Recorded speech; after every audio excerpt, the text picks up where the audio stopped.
Welcome to my channel ஜெய்கலம் TNPSC. நம்ம இன்றைக்கி இந்த வீடியோவில் 3rd standard social science term 3 அதில் இருக்க யூனிட்டில் இருக்கக்கூடிய இம்பார்ட்டன்ட் பாயிண்ட்ஸும் புக் பேக் கொஸ்டினும் பார்க்கலாம். இதில் எத்தனை யூனிட் இருக்குது அப்படின்னு பார்த்தீங்கன்னா 3 யூனிட் இருக்குது. First freedom fighters of Tamil Nadu, mineral resources, child safety. First lesson freedom fighters of Tamil Nadu. தமிழ்நாட்டில் விடுதலை போராட்டத்திற்காக ஃபைட் பண்ண ஃப்ரீடம் ஃபைட்டர்ஸை பற்றி பார்க்க போகிறோம். ஃபஸ்ட்டு நம்ம பார்க்க போகிறது யார் அப்படின்னு பார்த்திங்கன்னா சுப்பிரமணிய பாரதி. இங்கே independence day is celebrated on 15th August. எல்லாருக்குமே தெரியும், every year in India it is to commemorate the national independence from the British rule on 15th August 1947. எப்போ நம்மளுக்கு இண்டிபெண்டன்ஸ் கிடச்சிதுன்னு பார்த்தீங்கன்னா 15th August 1947. அதில் இம்பார்ட்டன்ட் லீடர்ஸ் யாருன்னு பார்த்தீங்கன்னா ஃபஸ்ட் நம்ம பார்க்க போகிறது Subramaniya Bharathi. The title Bharathi a name of goddess of knowledge. அதாவது நம்ம சரஸ்வதின்னு சொல்லுவோம் இல்லையா, அறிவுக்கு படிப்புக்கான கடவுள் யாருன்னு பார்த்தீங்கன்னா சரஸ்வதி. அவங்களுடைய ஒன் ஆஃப் த நேம் தான் Bharathi. Was conferred upon him at the age of 11 by the court of Ettayapuram for his ability to compose poems on any subject and at any moment. ஏன் அவருக்கு அந்த பேர் வந்துச்சு அப்படின்னு பார்த்தீங்கன்னா எந்த வயசுலன்னு பார்த்தீங்கன்னா 11வது வயசில் எட்டயபுரம் கோர்ட்டில் எட்டயபுரம் மகாராஜாலாம் இருப்பாங்களே அரண்மனை, அங்கே எந்த சப்ஜெக்ட் கொடுத்தாலும் அதில் அவருக்கு போயம் கவிதை பாடுற திறன் இருந்ததுனால அங்கே அவங்களுக்கு கொடுத்த பட்டம் தான் அவருக்கு என்னதுன்னா பாரதி. இங்கே பாருங்கள், பாரதி பற்றி சின்ன இன்ட்ரொடக்ஷன் மாதிரி கொடுத்துருக்காங்க. I am Subramania Bharati. I am a poet and the freedom fighter of Tamil Nadu. I was born in a village called Ettayapuram. எங்கே இருக்குன்னு பார்த்தீங்கன்னா Tirunelveli district. I started writing poems at the age of 7. My poems are patriotic and it is all about gender equality. அவர் பாருங்கள் அந்த காலத்து என்ன செஞ்சுருக்காரு, gender equality, ஆண் பெண் பேதம் பார்க்காம gender equality and woman empowerment. பெண்கள் தான் ரொம்ப உயர்ந்தவங்க அப்போவே சொல்லியிருக்காரு. I worked as a teacher. Then I became the assistant editor of the Swadeshi Mitran newspaper in 1904. அதை கேட்கலாம், எந்த நியூஸ் பேப்பரில் எடிட்டர் ஆயிருந்தாருன்னா ஸ்வதேசி மித்ரன். எந்த இயரில்? 1904. I also met Gandhiji. எந்த வருஷத்தில் அவர் காந்திஜியை மீட் பண்ணார் பார்த்தீங்கன்னா 1919. I worked with many Tamil leaders like V.O. Chidambaram, Subramaniya Siva. My poems Vande Mataram. என்னென்ன போயம்ஸ் எழுதியிருக்காரு பாருங்கள், வந்தே மாதரம், அச்சமில்லை, எந்தையும் தாயும், ஜெயபாரதம். என்னென்ன போயம்ஸ் நிறைய எழுதியிருக்காரு, இல்லை இம்பார்ட்டண்ட்டாக கொடுத்துருக்காங்க. வந்தே மாதரம், அச்சமில்லை, எந்தையும் தாயும் and Jayabharatham. Motivated people to join the freedom struggle movement. இந்த போயம்ஸ் என்ன செஞ்சுருக்குன்னா மக்களை ஃப்ரீடம் ஸ்ட்ரகிளில் ஜாயின் பண்ணி போராடுறதுக்கு தூண்டியிருக்கு. நெக்ஸ்ட் நம்ம பார்க்க போகிறது யாருன்னு பார்த்தீங்கன்னா V.O. சிதம்பரம். V.O. சிதம்பரத்தை நம்ம என்னன்னு சொல்லுவோன்னா கப்பலோட்டிய தமிழன். அவர் எங்கே பிறந்திருக்கார் அப்படின்னு பார்த்தீங்கன்னா தூத்துக்குடியில். அவர் ஒரு லாயராக இருந்திருக்காரு. குட் ஒரேட்டர், குட்னு நல்ல சிறந்த பேச்சாளர். டுக் பார்ட் இந்த இந்தியன் இண்டிபெண்டன்ஸ் மூமெண்ட். அவர் என்ன செஞ்சார் அப்படின்னு பார்த்தீங்கன்னா அவருக்கு கப்பலோட்டிய தமிழன் அப்படின்னு பேர் வந்துச்சுன்னா அவர் தான் ஃபஸ்ட்டு இந்தியன் ஷிப்பிங் கம்பெனியை ஆரம்பித்தார். அது பேர் என்ன பார்த்தீங்கன்னா Swadeshi shipping company. Swadeshi shipping company ஆரம்பித்தது யாருன்னு பார்த்தீங்கன்னா V.O. சிதம்பரம். ஏன் அவர் V.O. அப்படின்னு ஃபுல் ஃபார்ம் என்னன்னு பார்த்தீங்கன்னா வள்ளி நாயகன் உலகநாதன் சிதம்பரம் தான் நம்ம V.O. சிதம்பரம்னு சொல்லுவோம். அவர் தான் ஸ்வதேசி ஸ்டீம் ஷிப்பிங் எதுக்கும் விட்டார்னா தூத்துக்குடிக்கும் கொழம்புக்கும் விட்டார். 2 ஷிப் விட்டார். அது பேர் என்னென்னு பார்த்தீங்கன்னா SS Gallia and SS Lawoe between Thoothukudi and Colombo. Next நம்ம யாரை பார்க்க போகிறோன்னா Chempakaraman coined the slogan Jai Hind which is used still today. நம்ம எல்லாருமே ஜெய் ஹிந்த்னு சொல்கிற அந்த ஸ்லோகனை யார் ஃபஸ்ட்டு முழங்கினது அப்படின்னு சொன்னிங்கன்னா இவர் தான் Chempakaraman. During his school days he met a British biologist Sir Walter Strickland who took him to Austria. Chempakaraman completed his schooling in Austria. அவர் தமிழ்நாட்டில் பிறந்தாலும் அவர் பிரிட்டிஷ் பயாலஜிஸ்ட் மூலமாக அவர் ஆஸ்திரேலியாவில் போய் அங்கேயே அவர் சும்மா இல்லை, அங்கேயே நம்மளுடைய தேசத்தின் விடுதலைக்காக மிகவும் பாடுபட்டார். யாருன்னா செண்பகராமன். நெக்ஸ்ட் நம்ம பார்க்க போகிறது யாருன்னு பார்த்தீங்கன்னா சுப்பிரமணிய சிவா எங்கே பிறந்தார் அப்படின்னு பார்த்தீங்கன்னா திண்டுக்கல்லில் பிறந்தார். அவர் தமிழ் மேலே மிகுந்த ஆர்வம் கொண்டவர். Subramaniya Siva started a monthly news பேப்பர். பேர் என்ன? ஞானபானு. ரொம்ப இம்பார்ட்டன், டிஎன்பிசியில் கேட்பாங்க. ஞானபானுங்கிற நியூஸ் பேப்பர் யார் ஆரம்பிச்சதுன்னு பார்த்தீங்கன்னா சுப்பிரமணிய சிவா. ஈரோட் மெனி புக்ஸ், நிறையா புக்ஸ் எழுதியிருக்காரு. என்னன்னு பார்த்தீங்கன்னா ராமானுஜ விஜயம், சங்கர விஜயம் ரொம்ப எழுதியிருக்கார். அதில் வந்து இம்பார்ட்டன்ட் என்னது பார்த்திங்கன்னா ராமானுஜ விஜயம் அந்த சங்கர விஜயம். அவர் வந்து என்ன நியூஸ் பேப்பர் ஆரம்பித்தார்னா ஞானபானு. சுப்பிரமணிய சிவா க்ளோஸ்லி ஒர்க் கூட யார் கூட அவர் ரொம்ப க்ளோஸாக இருந்தார் அப்படின்னு பார்த்தீங்கன்னா வி.ஓ. சிதம்பரம், சுப்பிரமணிய பாரதி. ஃப்ரீடம் மூமெண்ட்டுக்காக the collector office of Dindigul district is named as Thiyagi Subramaniya Siva மாளிகை. அவர் திண்டுக்கல்ல தான் பிறந்தார்ல, அதனால் அங்கே இருக்க கலெக்டர் ஆஃபீஸ்க்கு என்ன பேர் வச்சுருக்காங்கன்னா அவருடைய தியாகத்தை போற்றும் வகையில் தியாகி சுப்பிரமணிய சிவா மாளிகை. நெக்ஸ்ட் நம்ம யாரை பார்க்கலாம் அப்படின்னு பார்த்தீங்கன்னா திருப்பூர் குமரன். அவரை கொடிக்காத்த குமரன் அப்படின்னு சொல்லுவோம். அவர் என்னத்தை ஸ்டார்ட் பண்ணார் அப்படின்னு பார்த்தீங்கன்னா தேசபந்து யூத் அசோசியேஷன். இதெல்லாம் கேட்பாங்க, யார் யார் என்னென்னத்தை ஆரம்பித்தாங்க, மேபி மேட்ச்சில் கூட கேட்கலாம். He started Desabandhu youth association inspired many young people of Tamil Nadu to take part in the freedom struggle. நம்ம தமிழ்நாட்டில் இருந்து நிறைய இளைஞர்களை வந்து ஃப்ரீடம் ஸ்ட்ரகிளை வந்து இன்வால்வ் பண்ணது யாருன்னு பார்த்தீங்கன்னா நம்ம திருப்பூர் குமரன் தான். During the protest against the British, he died holding the national flag of India. So he is called as கொடிக்காத்த குமரன். அவர் வந்து ஒரு ப்ரொட்டஸ்ட் பண்ணும்போது, போராட்டம் பண்ணும்போது பிரிட்டிஷ் வந்து அடித்து அவங்களுக்கு கொண்டுருவாங்க. கொல்லும் போது கூட அவர் என்ன செய்வார்னா கையில் வந்து நம்ம தேசிய கொடி இந்தியன் ஃப்ளாகை வச்சுருப்பார், கீழே விழுவ வைக்க மாட்டார். அதனால் அவர் பேர் என்னதுன்னா கொடிக்காத்த குமரன். க்ளாசரி பார்க்கலாம். அதை பார்த்தோம்ல கமிமரேட் அப்படின்னா செலிப்ரேட், கான்ட்ரிபியூஷன்னா ஜாயின் ஆர் டேக் பார்ட், பேட்ரியாட்டிசம்னா நாட்டுப்பற்று தேசப்பற்று, love and respect towards one's country. Next நம்ம பார்க்கும்போது ரொம்ப இம்பார்ட்டன்ட் ஆனது இவங்க தான் Lakshmi Chahal. Was a revolutionary of the Indian independence movement. She was an officer of the Indian National Army. She is commonly called Captain Lakshmi. நம்ம சுபாஷ் சந்திர போஸ் ஆரம்பித்தார் இல்லையா ஐஎன்ஏ, அதாவது இந்தியன் நேஷனல் ஆர்மி. அதில் வந்து one of the chief officer யாருன்னு பார்த்தீங்கன்னா இவங்க தான் லக்ஷ்மி சகல். இவங்களாம் எப்படி கூப்பிடுவாங்க அப்படின்னு பார்த்தீங்கன்னா கேப்டன் லக்ஷ்மி அப்படின்னு கூப்பிடுவாங்க. ரீகேப் பார்க்கலாம். Many freedom fighters from Tamil Nadu made that contribution to the India's freedom. Subramaniya Bharathi was a poet and a freedom fighter of Tamil Nadu. V O. சிதம்பரத்தை நம்ம என்ன சொல்லுவோம்னா கப்பலோட்டிய தமிழன். செம்பகராமன் தான் இந்த ஸ்லோகனை காயின் பண்ணார்னா வந்து ஜெய்ஹிந்த். திருப்பூர் குமரன் நம்ம என்னன்னு சொல்லுவோம் கொடிக்காத்த Kumaran. Choose the correct answer பார்க்கலாம். Where was Bharathiyar born. Bharathiyar எங்கே பிறந்தார்னா எட்டயபுரம்.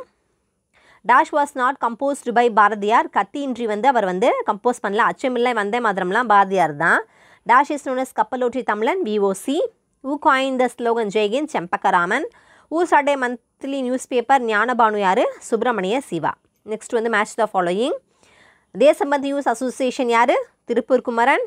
திண்டுக்கல்லில் யார் பிறந்தா வந்து Subramaniya Siva. International pro India கமிட்டியை யார் ஆரம்பிச்சுன்னா செம்பகராமன் ஆஸ்திரேலியாவில் ஆரம்பிச்சிருப்பார். சுவதேசி மித்திரன் வந்து பாரதியார்து. லாயர் யாருன்னு பார்த்தீங்கன்னா வி.ஓ. சிதம்பரம் வந்து லாயர். இப்போ வந்து நெக்ஸ்ட் யூனிட் பார்க்கலாம். தட் இஸ் மினரல் ரிசோர்ஸ், கனிம வளங்கள். ஃபஸ்ட்டு வந்து copper is one of the most used mineral in today's world.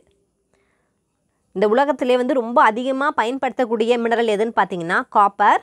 Natural resources are important to us because they satisfy the daily needs of man such as food, clothing, shelter. மூணுத்துக்குமே என்ன தேவை நம்மளுக்கு mineral resources நம்மளுக்கு தேவை. Iron ores வந்து பார்த்திங்கன்னா இங்கே கொடுத்துருக்காங்க எதால் ஆனதுன்னு கொடுத்துருக்காங்க பாருங்கள். இது வந்து இரும்பு கம்பி எதால் ஆனது இரும்பு, தட் இஸ் அயன். இது வந்து காப்பர் பவுல், இது வந்து gold bangles. This are the minerals. Iron ores are founded கஞ்சமலையின் தமிழ்நாடு. இதை கேட்கலாம், நம்ம தமிழ்நாட்டில் அயன் ஓர் எங்கே கிடைக்கும்? அயன் ஓர்னா அயன் தாது எங்கே கிடைக்குதுன்னு பார்த்தீங்கன்னா கஞ்சமலை. ரொம்ப ரொம்ப இம்பார்ட்டண்ட் கஞ்சமலை. அயன் வச்சு நம்ம என்னென்ன செய்வோம் அப்படின்னு பார்த்தீங்கன்னா iron is use to make vehicles, engines, railway tracks, ships, buildings, furniture, paper clips, tools, bicycles and thousands of items are made from iron. Next பார்த்தீங்கன்னா natural resources. Natural resources that once consumed cannot be replaced are called non-renewable resources. Resources பார்த்தீங்கன்னா ரெண்டு டைப்ஸாக பிரிப்பாங்க, renewable and the non-renewable. Renewable நம்ம use பண்ண குறையாது. Best example வந்து sunlight. நம்ம எவ்வளோனா யூஸ் பண்ணிக்கலாம், அது என்ன செய்யாது குறையாது. வேறஸ் நான்-ரெனியூவபிள் ரிசோர்ஸ் அப்படின்னா ஒரு மலையை வெட்டி அதில் இருக்க மினரல்ஸை நம்ம எடுத்துட்டோம்னா மறுபடியும் அது கிடைக்காது இல்லையா? அதை வந்து நான்-ரெனியூவபிள் ரிசோர்ஸஸ். ஒரு தடவை வந்து யூஸ் பண்ணிட்டோம், கன்சியூம் பண்ணிட்டோம்னா தட் cannot be replaced. அது பேர் என்ன சொல்லுவாங்கன்னா நான்-ரெனியூவபிள் ரிசோர்ஸ் அப்படின்னு சொல்லுவாங்க. இங்கே பார்த்தீங்கன்னா coal, petroleum and natural gas are called fossil fuels. Iron, copper, bauxite, gold, silver are mineral resources. Coal, petroleum, natural கேஸ்லாம் எப்படி நடக்குன்னா அதில் வந்து ரொம்ப நாளாக மக்கி அதுக்கப்புறமா நம்மளுக்கு இதெல்லாம் கிடைக்கும்.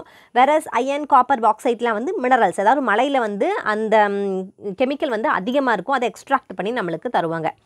நான்-ரெனியூவபிள் ரிசோர்ஸஸ் பார்த்தோம்ல, அதிலே வந்து 3 டைப்ஸ் இருக்குது. என்னென்னு பார்த்தீங்கன்னா மெட்டாலிக் ரிசோர்ஸ், நான் மெட்டாலிக் ரிசோர்ஸ் அந்த ஃபாசில் ஃபியூவல் ரிசோர்ஸ். நெக்ஸ்ட் நம்ம பார்க்க போகிறது வந்து பாக்சைட். பாக்சைட் வந்து எதனுடைய ஓர் அப்படின்னு பார்த்தீங்கன்னா அலுமினியத்தோட ஓர் வந்து பாக்சைட். எதுக்குன்னா மெயினாக வந்து aluminium. Aluminium is use in அலுமினியத்தை எங்கே நம்ம யூஸ் பண்ணுறோம்னா எலக்ட்ரானிக்ஸில், கன்ஸ்ட்ரக்ஷன்ஸில், வெஹிக்கல்ஸு, யூட்டென்சில்ஸில் கூட நம்ம அலுமினியம் யூஸ் பண்ணுறோம்.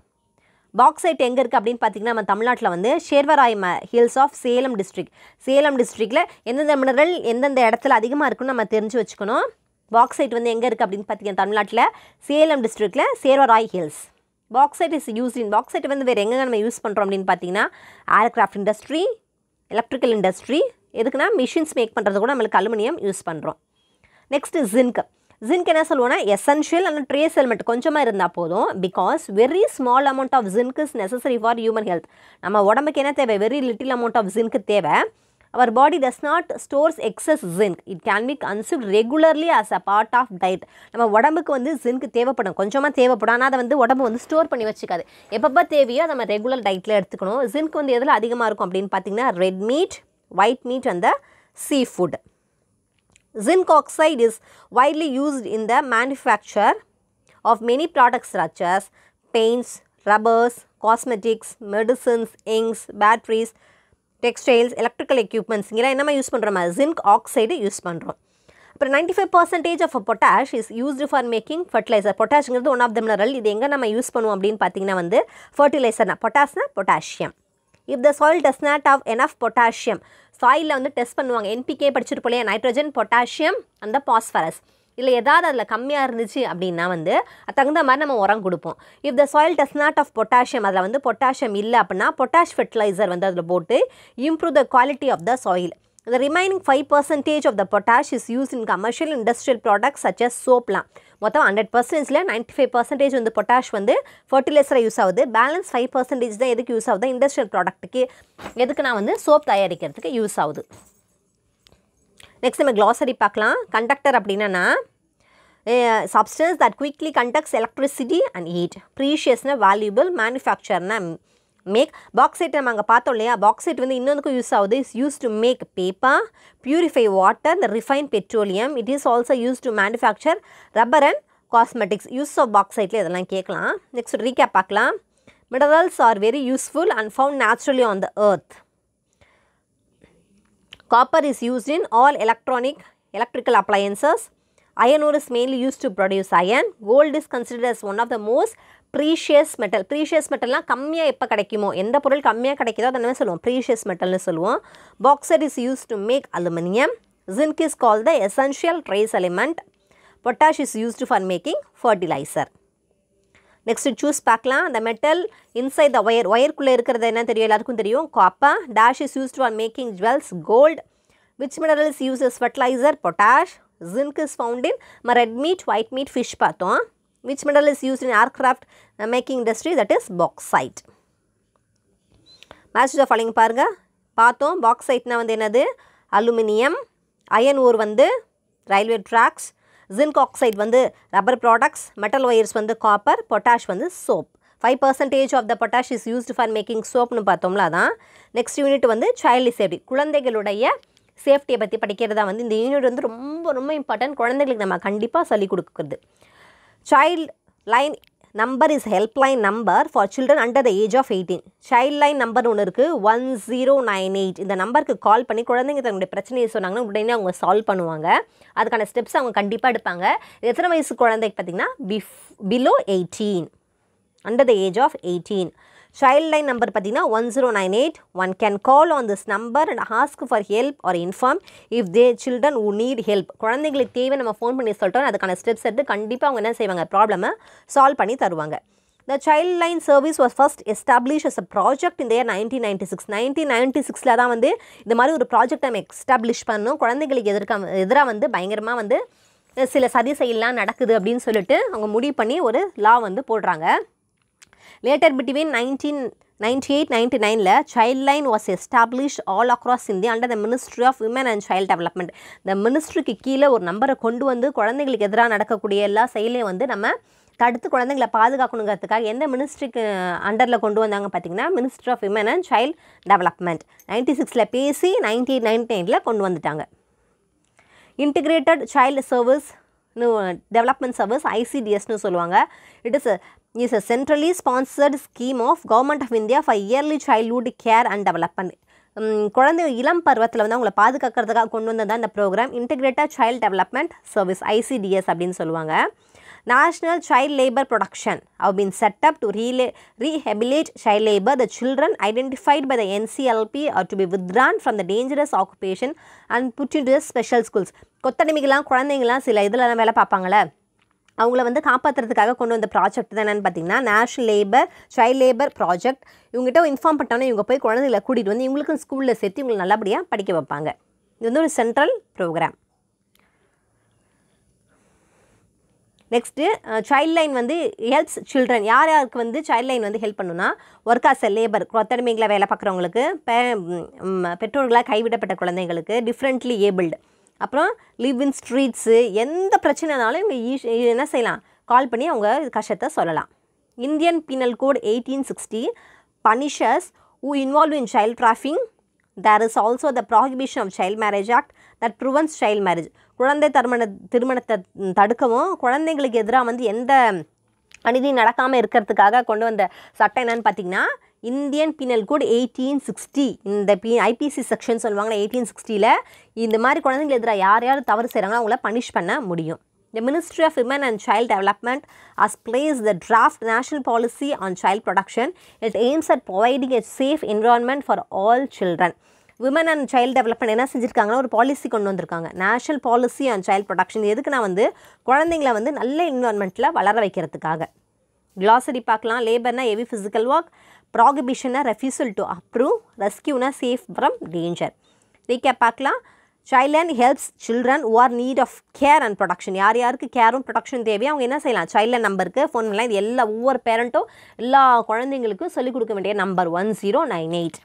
Child line was first established as a project in the year 1996. Child line helps children at the age of 18. Hugs from family or high fives with friends are all safe touch. இது safe touch ன்னு சொல்லியிருக்காங்க. If someone touches chest between your legs or lips of your body is unsafe touch. அப்பயே கொடுத்துருக்காங்க இப்போ safe touch and unsafe touch. 4th ஸ்டாண்டர்டில் வந்து இன்னும் டீட்டெயிலாக நம்ம கொடுத்துருக்காங்க. நம்ம 4th ஸ்டாண்டர்ட் படிக்கும் போது பார்க்கலாம் குட் டச் பேட் டச் என்னன்னு. இது ஒவ்வொரு குழந்தைகளுக்கு நம்ம சொல்லிக் கொடுக்கணும். யார்கிட்ட நம்ம எப்படி பிஹேவ் பண்ணணும், யார் நம்மகிட்ட எந்த மாதிரி பிஹேவ் பண்ணாலும் கண்டிப்பாக அம்மா அப்பா டீச்சர்ஸ் கிட்ட பேச சொல்லணும். நம்ம இந்த வயசுலேருந்தே சொல்லி கொடுத்து பழக்கணும். சைல்டு அப்யூஸ் எங்கே கட்டாலும் சைல்டு அப்யூஸ் நடக்குது. அதுலேருந்து குழந்தைகளை நம்ம தான் வந்து பாதுகாத்து கொண்டு வரணும் ஆஸ் அ பேரண்ட்டாக. நெக்ஸ்ட்டு பார்த்தீங்கன்னா choose a correct answer. Child line number என்னதுன்னா 1098 மறக்கவே கூடாது. சைல்ட் லைன் ஹெல்ப் அந்த யாருக்கு எந்த வயசுக்கு கீழே ஃபோன் பண்ணலான்றது age of 18. Child line helps children who work as a labor. A doctor touching a child's private part of the body while check up with the child's father mother in the same room. இது ரொம்ப important. பார்த்தீங்கன்னா வந்து doctor வந்து குழந்தைய check பண்ணுறாங்க, private பார்ட்ஸை check பண்ணுறாங்கன்னா அந்த இடத்துல ஃபாதரோ மதரோ அந்த ரூமில் இருக்கணும். ரகசியமாக கூட்டிகிட்டு போய் செக் பண்ணாருன்னா அது வந்து அன்சேஃப் பேட் டச் தான். If someone gives you unsafe touch, what will you do? யாரோ உனக்கு அன்சேஃப் டச் பண்ண என்ன செய்யணும்னா இன்ஃபார்ம் டு யுவர் பேரண்ட்ஸ். சீக்கிரட்டாக வச்சுக்க கூடாது. Next true or falls.